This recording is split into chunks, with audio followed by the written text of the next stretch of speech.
parle que le ministre russe de la Défense, Sergueï Shoigu, a sans doute raison de déclarer que les États-Unis et leurs alliés font tout pour prolonger les opérations militaires contre la Russie.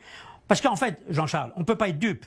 Les Américains, il faut le répéter, ont déclaré la guerre à la Russie par Ukrainiens interposés, sans entrer en conflit direct, bien entendu, avec les Russes, mais pour affaiblir la Russie et aussi indirectement Vladimir Poutine.